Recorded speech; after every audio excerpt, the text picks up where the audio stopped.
इचलकरंजी शहरातील कलानगर परिसरात राहणाऱ्या निकिता सत्यम केसरवानी या गर्भवती महिलेनं गळफास घेऊन आत्महत्या केल्याची घटना बुधवारी पहाटे उघडकीस आली होती।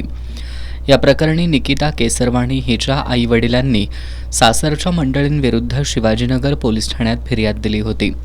त्यानुसार शिवाजीनगर पोलिसांनी पती सत्यम केसरवाणी, सासरा मुनीमचंद केसरवाणी, सासू विमल केसरवाणी आणि दीर सोनू मुनीमचंद केसरवाणी यांच्यावर निकिताला आत्महत्येला प्रवृत्त केल्याप्रकरणी गुन्हा दाखल केलाय।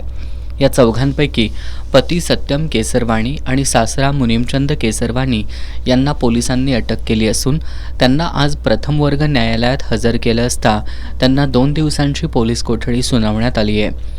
तर सासू विमल केसरवाणी आणि दीर मुनीमचंद केसरवानी हे फरारी असून त्यांचा शिवाजीनगर पोलीस शोध घेत आहेत।